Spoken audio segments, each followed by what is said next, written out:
Ember's Wake. Alright. What kind of mess are we in now?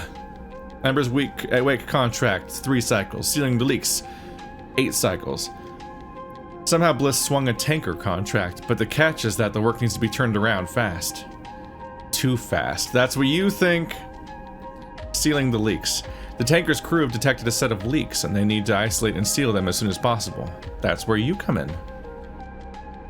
Tank recladding. Typically, the way to fix this kind of leak is to painstakingly inspect and reseal the entire ship's cladding. But is there time? Technically, you only have to succeed 4 times, or good succeed 4 times. The other one's dangerous, though. Full system flush. Bliss has an idea.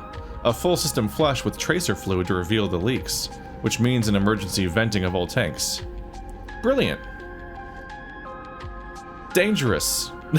But we can finish it in 2 tasks if I get 2 maximum succeed, but I can also die. Also, I have +2 engineering, so 100% positive, let's go! Motherfucker, I'm a great engineer. Alright, these are bad scores though, so good one. Oh, it's a critical action. I'm good at reading. Alright, so I gotta succeed at this fully twice, which I have the ability to do. Bro, you're gonna be clad as fuck. Boom, done in 1 day. You thought this was a fast task? You don't understand how bullshit I am.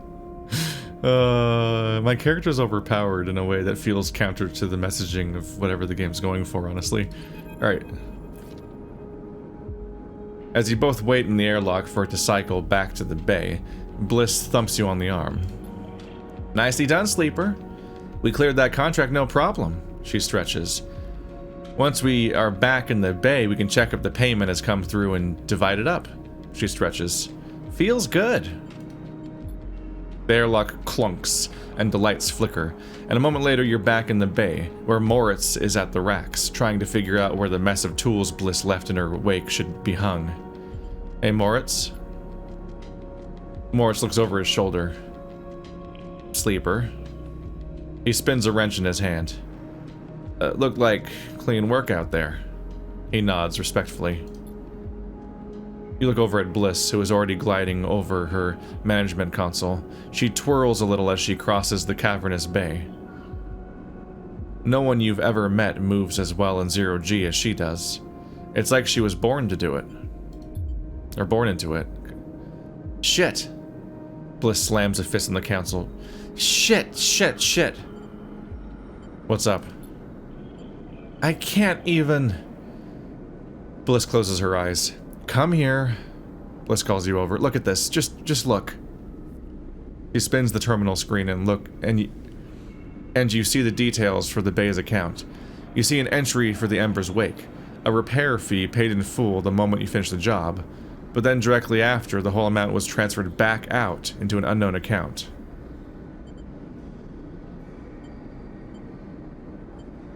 What the hell? This is the work of my ex. She punches the terminal. He must have coded a backdoor into the machine before he left. She rubs her forehead. There's no way we can... She pauses, thinking. Moritz, throw me that wrench. You going to fix it? Moritz spins the wrench across the bay. Bliss smiles. Something like that. Bliss brings the wrench down on the terminal, hard. You flinch backwards as a hail of computer parts spill up into the bay in a glittering arc. Fragments of screen, memory, sections of the casing. When Bliss is done, she clips the wrench to her tool belt. Try backdooring your way into that, you shit. Moritz drifts out of his hiding place among the racks. Bliss, he says tentatively. You want me to... He looks at the arc of fragments drifting around the bay nervously. Bliss shakes her head. No, she sighs. I've got it. You go get me a new terminal, cheapest you can find. Cobble one together from pieces off the ore exchange if you have to. Bliss. She looks over at you. I'm good. I'm good now. Bliss glides over to a panel by the wall. Don't worry, one of the first things I had installed when we spec'd out this place was a cleaning sweep. She flicks over a plastic cover of a huge red button. Watch yourself. She hammers the button and a row of laser emitters unfold from the bay wall. They start crawling their way across the work area, frying the debris as they do in pulses of burning light. Bliss smiles. It's that, or just space the whole bay every few cycles. You okay? Not really. She stares at the sweep panel. Just don't seem to be able to extricate myself from this shit, no matter how hard I try. The cleaning sweep buzzes and crackles as it works its way across the bay. That account wasn't everything. I'm not that stupid. Once Moritz gets back, I'll secure it and flush everything else. She flicks a nearby piece of debris into the path of the sweep. Clean break. Then we take another contract. That's it. She shuts off the sweep as it reaches the near end of the bay. You don't want the cryo back? Oh, I want it, but it's gone. He could have transferred it anywhere. She looks out across the hub, and even if I knew where he was, the last thing I want is to see him ever again. She rubs her forehead. I'm sorry, Sleeper. I know you worked for this too, but next time won't be the same. It better not be. She looks away. See you in a few cycles. Moritz will let you know. She kicks off into the bay to finish cleaning up. Well, we done got fucked over. 4 days for us to try again. Threw that in the garbage. How's my soup? One more day until soup.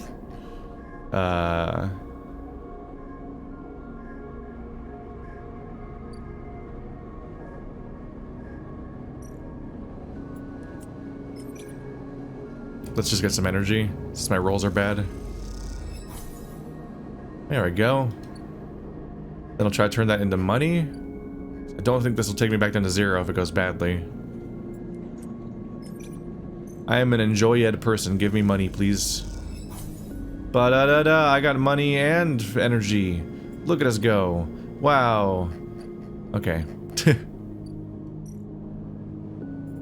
Hey, kitty.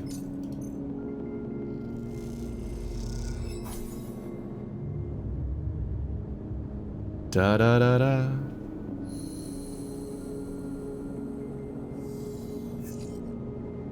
Alright. No! The 5th dice is so short-lived it makes me sad.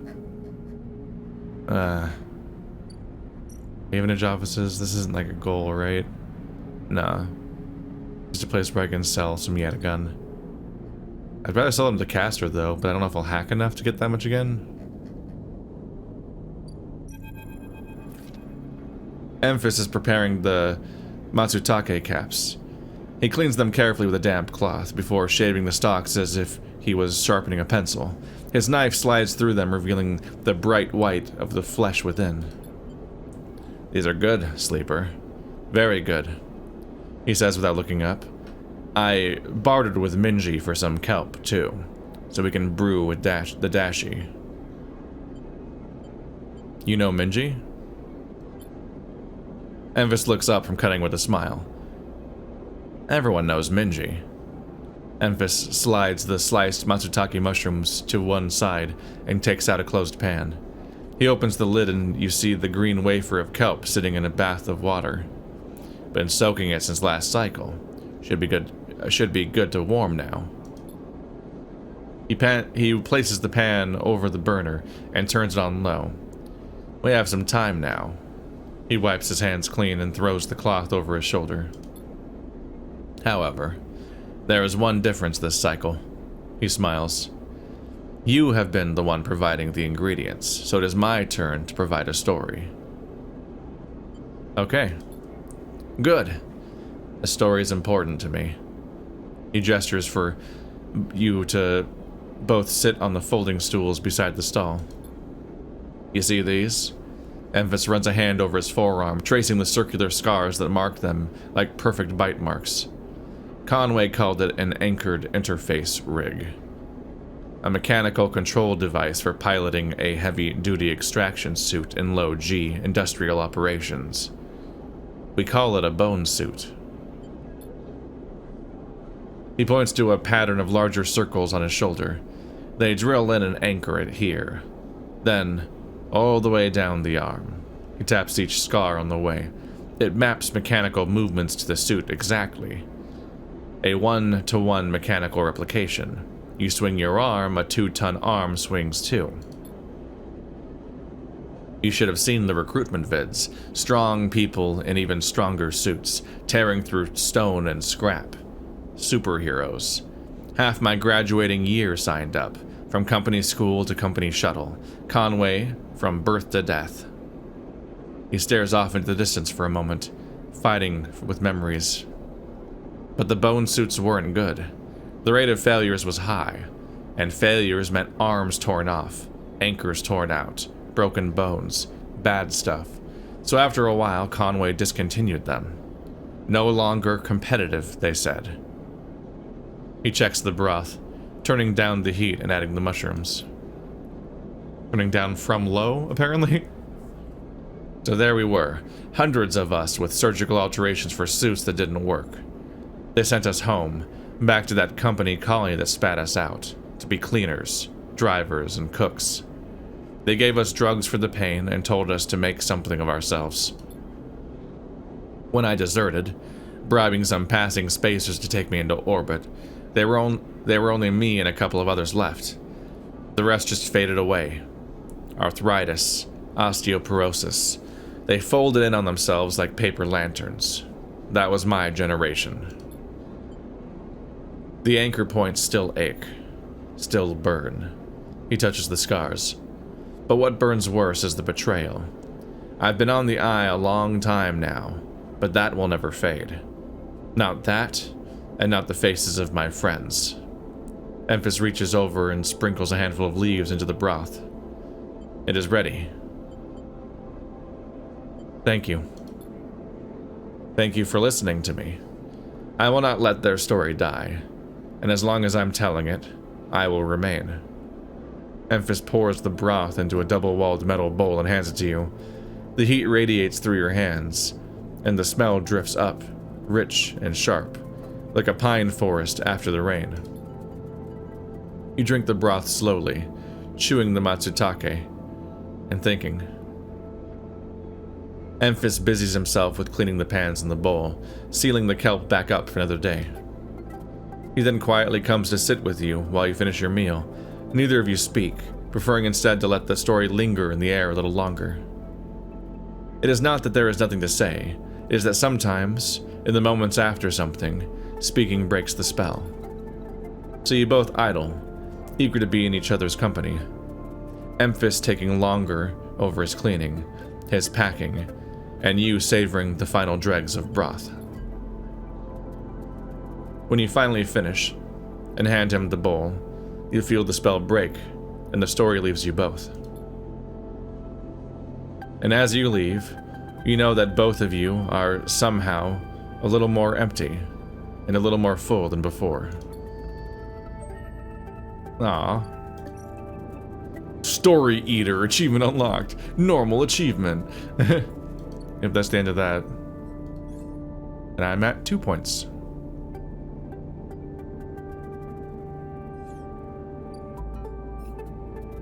One less thing to keep track of. Yeah, that's a bummer. There's a history of that.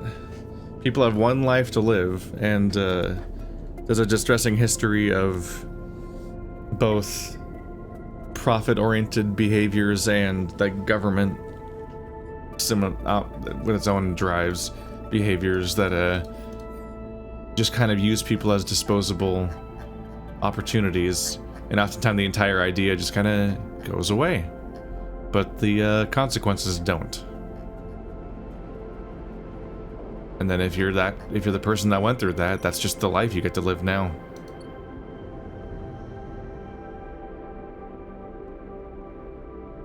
More days there. Eiffel Labs. Yeah, so until I have the ones to spend, we're not doing anything here. And we're waiting on the other tasks, so I think it's time to go a little higher, right?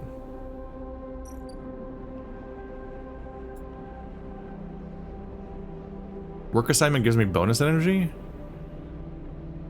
Commune members are expected to turn up for work assignment, and in return for their needs will be met. All are treated equally.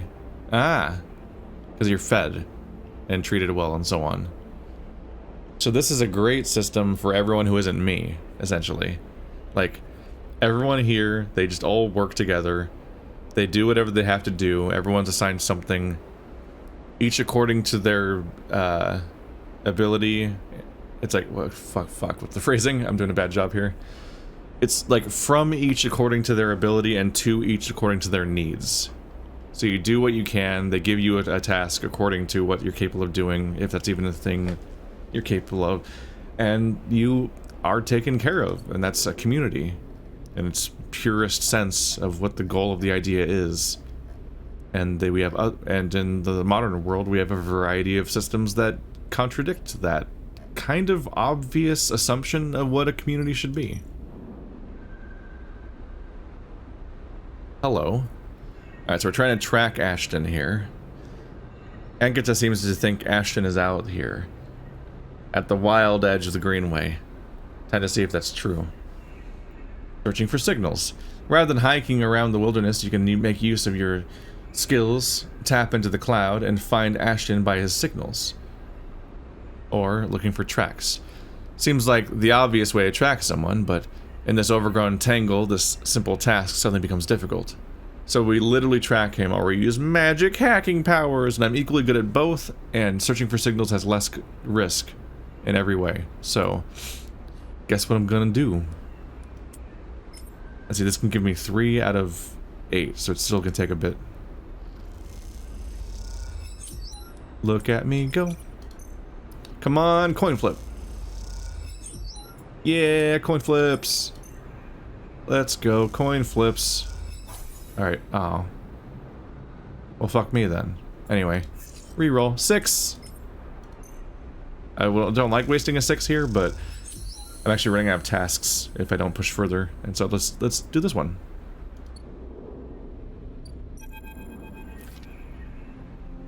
The trail ahead extends deep into the overgrown section of the Greenway.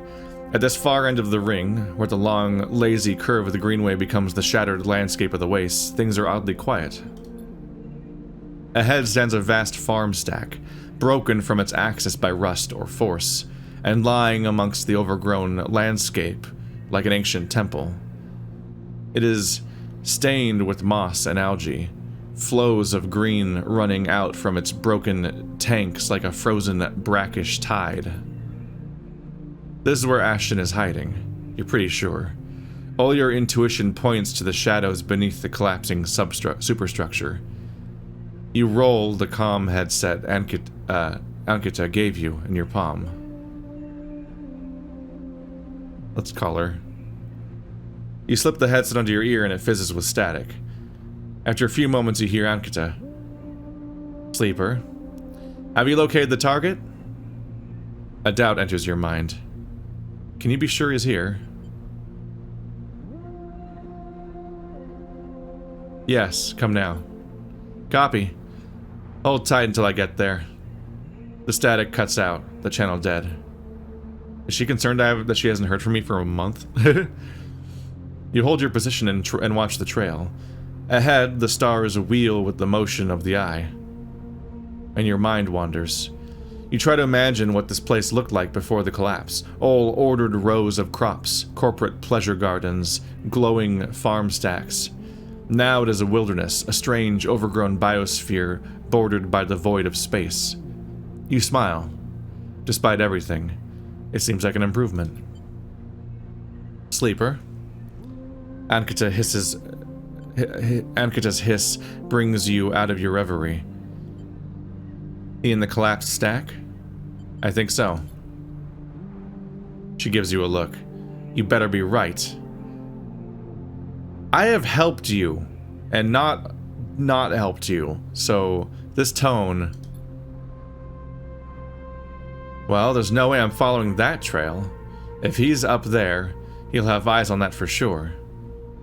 She glances across the landscape. Let's keep to the undergrowth, work our way around. It sounds like if I went alone, I might have spooked them. She heads off towards the central spine of the Greenway, with you following close behind. It is slow going there, where the overgrowth meets the metal wall, but it is so concealed that you can barely see the glass roof high above. Ankita somehow seems to know where to go. Ankita works her way through dense undergrowth, pushing aside branches and fronds. It is exhausting as you desperately want to rest, but Ankita shows no signs of letting up. Up ahead, there's a faint glow from the collapsed stack. Ankita leads you around the side to a broken tank. You both step through the opening, trying to avoid the broken glass that sits among the moss and algae. You work your way up the slanted tank, Ankita setting a deliberate pace. Somewhere, water drips, and you swear you hear birdsong. Hanging plants catch the light, coating the place in a pale and sickly green. Ankita reaches the edge of the tank, where it meets the central drum, and holds up a hand for you to stop. You inch forward and look over at the edge. The vast drum is like a cistern, with plants growing on all sides, and wet mossy islands at its base. It is beautiful, and for a moment you can't see anything but tones of green. Then you see the sleeper. In a faint circle of light descending down to the drum, the sleeper lies slumped at an odd angle. They are surrounded by crates, and beside them, on one of the mossy islands, there's an object. A cylinder set on a tarp. It is connected to the sleeper's head. You flinch. Are they one of the others? One of the ones that escaped with you? You squint, trying to recognize them. They are twisted, broken open, wrong. You look away. Ankita doesn't look at you. She doesn't look at the sleeper. She fixes her eyes on the object. That's Amber's ship mind, she says, and you suddenly recognize the cylinder. Wait. You turn to Ankita to speak, but she is already gone. She drops off the edge of the tank and lands on one of the mossy islands, her armor letting out a hiss as it absorbs the impact. The shot hits her shoulder piece, the ceramic armor cracking but holding as she braces the impact. Then she launches herself forward, the now activated armor launching her across the drum. Another shot goes wide before she reaches the cover of the crates beside the sleeper. Shit! You hear the shout from one of the tanks high up on the far wall. Ankita reaches over and wraps a hand around the thick connection between the ship mind and the sleeper. What is she doing? You better come down here or I'll rip this right out of their head. She screams at the wall of the tanks. You shiver at the suggestion. Stop. Quiet, sleeper, Ankita shouts. A shot rips through the moss beside you, filling your vision with green. The shooter must be somewhere on the other side of the tank. Do that again and I swear to God I'll tear their head off. Ankita shouts to them. Sleeper, you stay down. Are they all sleepers? Is this where all the sleepers are? There's a long pause. All you hear is the dripping of the water running down the walls of the drum. Then Ashton calls out. Disgraced mercenary. Oh man, look at the sleeper. This is rough. Their heads open. They're wired up to the ship mind. I'm coming down, Ankita. Don't do anything stupid, for God's sake. He appears at the far side of the drum, stepping through the shallow water, rifle raised above his head. Drop the gun, Ankita shouts. He throws it down into the moss. As you lean out to watch, you see him catch your eye, blocking your presence.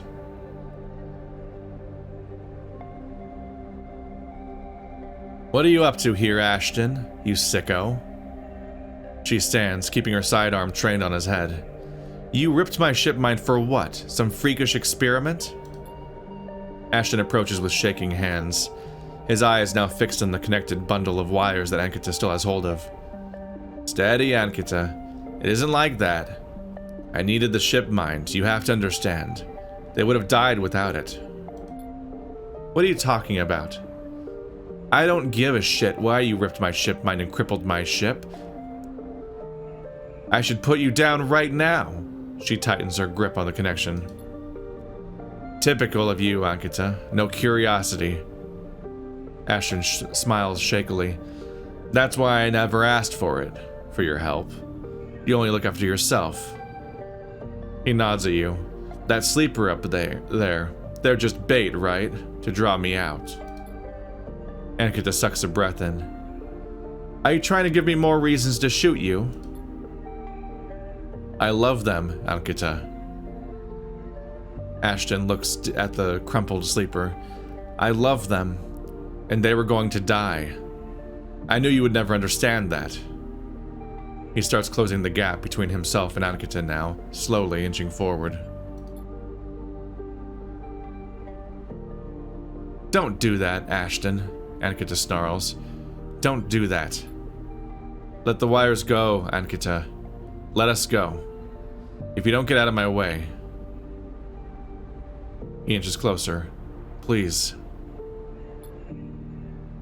I can't let you take it, Ashton. Ankita hardens her stare. You stole it from me. You left me for dead. She shakes her head. You think I'm going to trust you after all that? I need it, Ankita.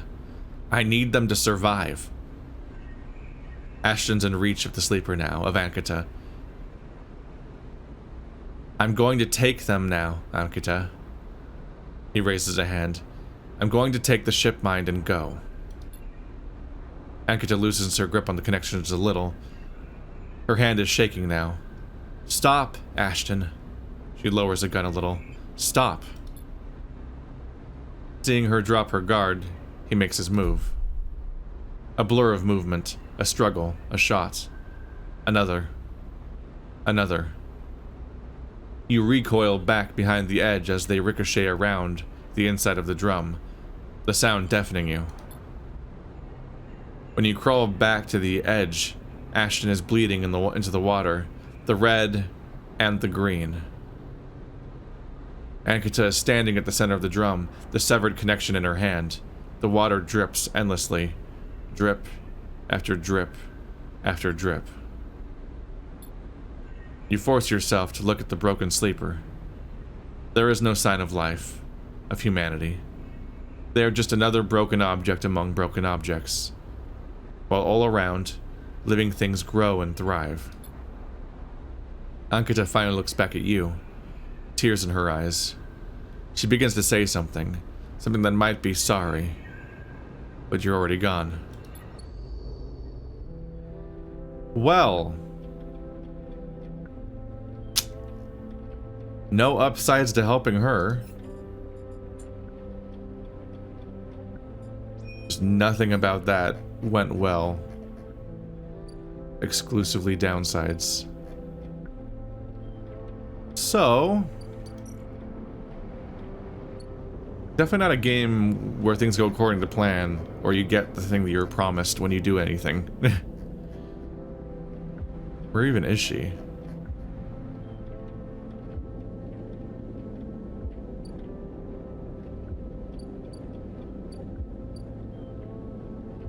Her ship was somewhere.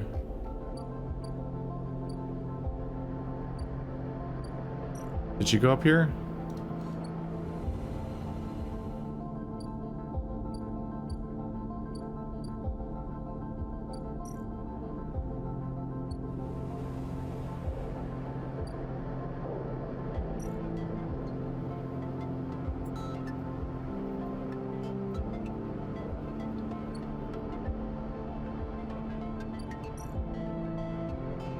I think they have history. They're having a very specific interaction there. That seemed to suggest things.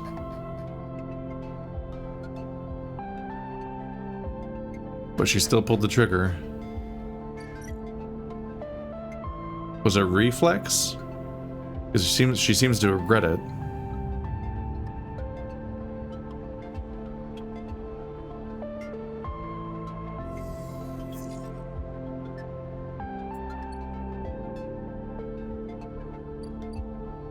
The ambergris. Damaged cutter. How are you still in trouble? Ankita's away. Amber's docked here at a rickety old jetty, but she's sealed up. A note says, "Sleeper, stay. I'll be ready soon."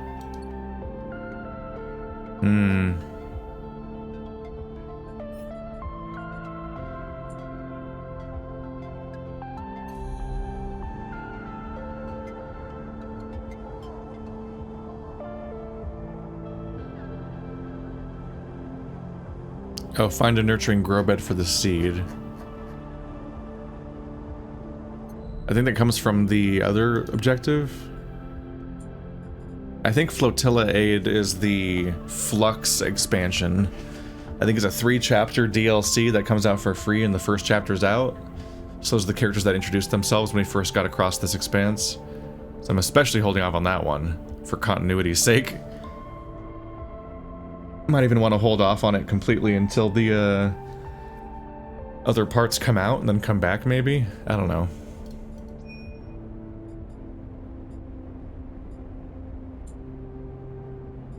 Everyone's just telling me to wait at this point. I don't think I can work on much right now. Eiffel Lab says it's dot? Rooting bodies. Oh right, the This is because I tracked it again. But I can't do mushrooms till tomorrow. Except you can get Matsutake, right, can't you? G-roll. Wait, I don't have to grow them all myself, right? This gives you G-roll at least.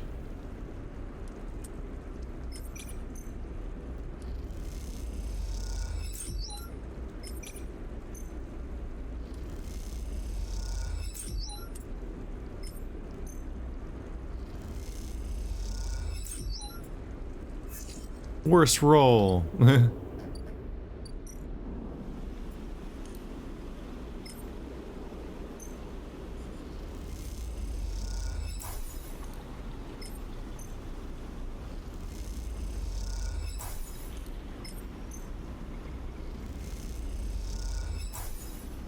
Okay, and the, yeah, my harvest should help with that too.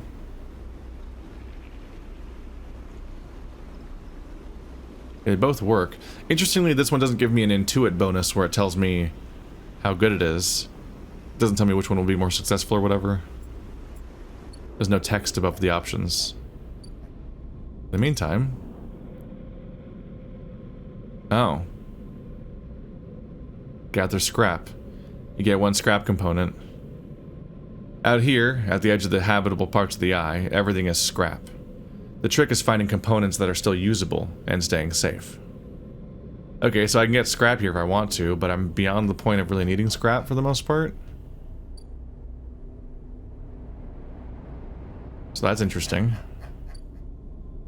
So this is I expected this to be another one of those cases where you're discovering the local area and that stuff pops up as a result. But that was not the result. Given that I don't need much else, I guess I'll give mushrooms a try. You lose condition though. Nah. Let's go work a day. Don't need energy. I'll work the bar.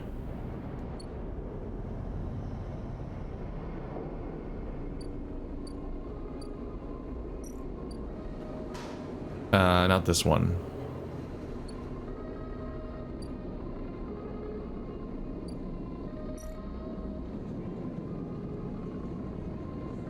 Still just these ones. Still don't know what club heads are for. That must be part of the research, just like with this gardener's seed. That must come up at some point.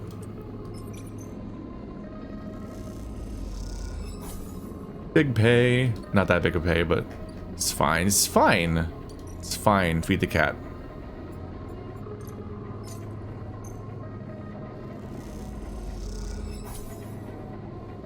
I am the cat feeder. I'm a little nervous that I still don't have a source of stabilizer. Starting to feel like they gave me the stabilizer I was supposed to beat the game with or something. Like, I'm not getting more sources of it. I resolved that storyline, which is a little scary. That's the right, that's the Bantan. I kind of wish there was like an indicator. I don't think there is. Like which areas still have a thing to work on. You have the quest log, but that doesn't account for things that you just haven't started yet, for example. Kind of just nervously checking everywhere. That's tomorrow. Ooh. That was a dramatic noise. Zoop.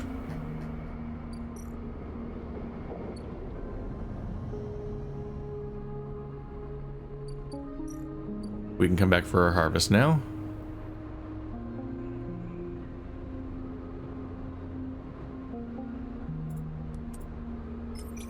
It's Intuit stat. Is this actually any better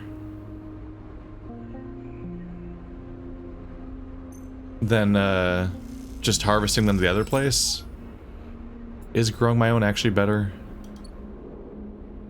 I'm not totally sure.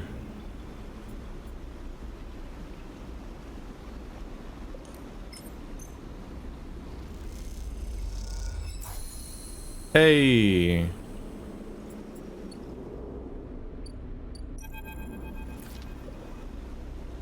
Rico meets you at the entrance of the lab, leaning on her crutch with a glint in her eye.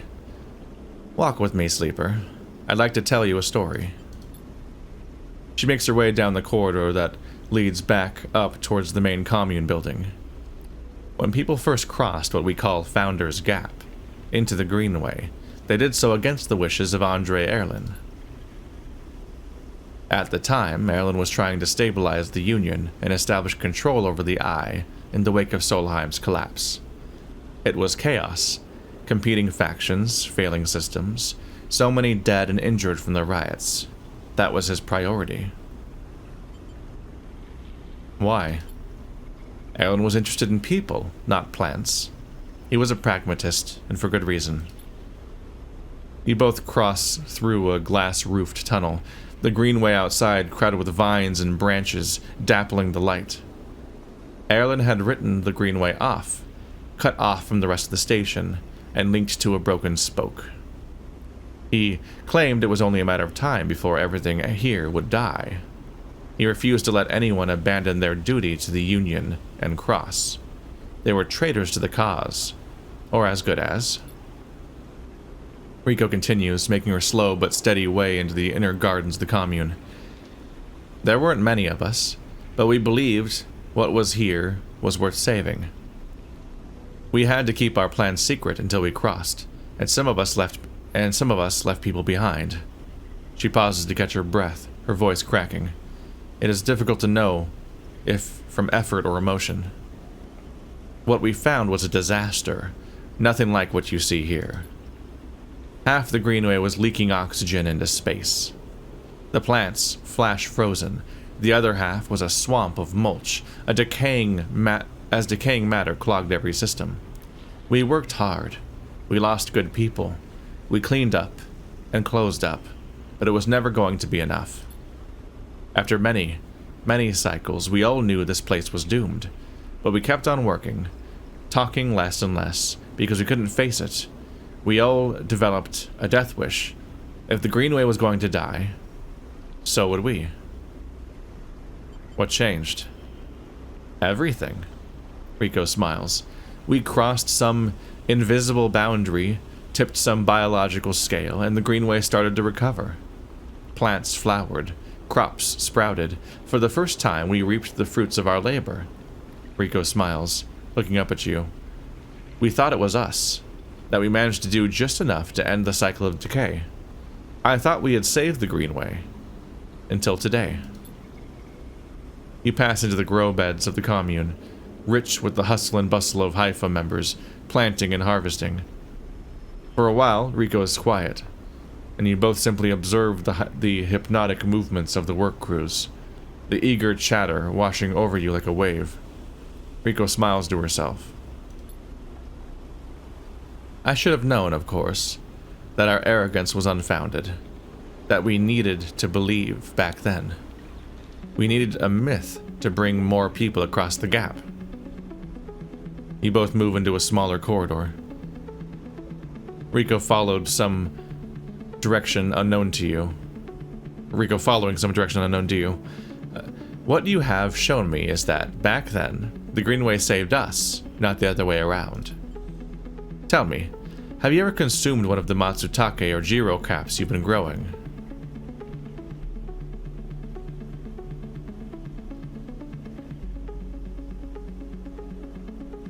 No? Yes? No?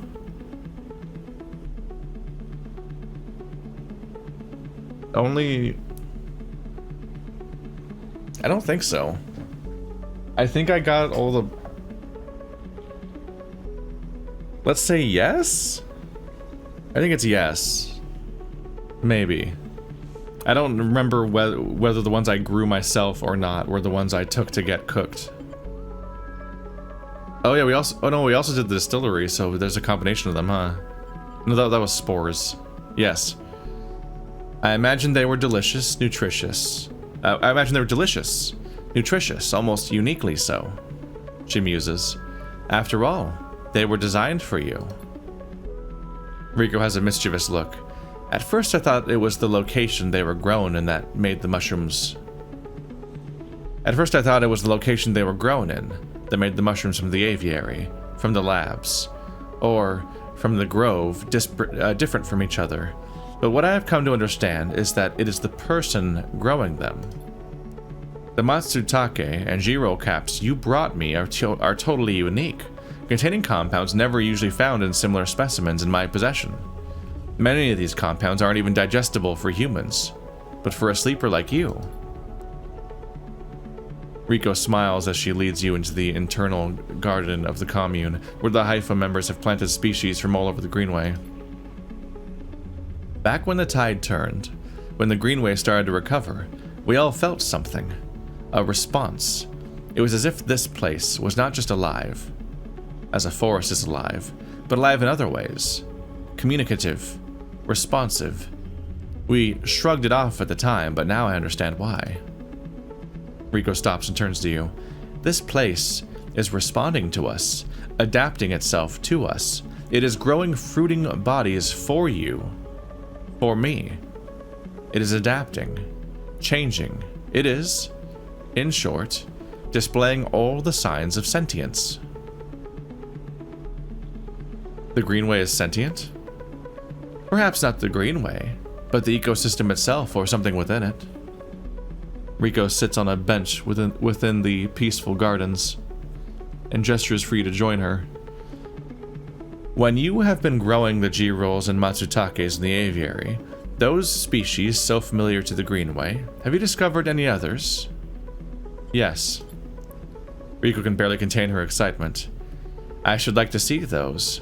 Please bring me some next time you are here. You look around the garden, amazed at the sense of peace within it. Rico interrupts the silence. There is a species of mushroom that I haven't seen in years. It is dark, short, shaped like a club. We first found it in those early days, when we were working to save this place. It was around the time we started to lose our first members. They were succumbing to some infection, some mold growing deep in the dark mulch that drowned this place. At that point, we thought we were lost. And then these mushrooms emerged from that same black mold. We tested them, and saw they contained some compounds that counteracted the mold. They contained an antidote. Of course, as a botanist, I saw this as part of the natural process of the ecosystem. But even if the timescale seemed absurdly short. But what I am wondering is if that antidote was a gift. Rico meets your eye. Perhaps if you are patient, you will receive your gift too, sleeper. You both sit for a while, Rico seemingly done telling stories for today. You want the light. You watch the light playing off the leaves and plants around you and wonder what forces could be at play in this place. After a while, you stand and leave, with a quiet nod to Rico, leaving her to her memories. Oh, that's interesting. So something is making decisions in this place, making the place more livable specifically for whoever's in it. And it seems like they're suggesting that I can get stabilizer from this place at some point. That just raises the question of whether the person or entity or being or whatever that's thinking is doing so altruistically, or if there's something predatory here. Like if they profit from us being here, or if they specifically have other ulterior motives for what to do with us.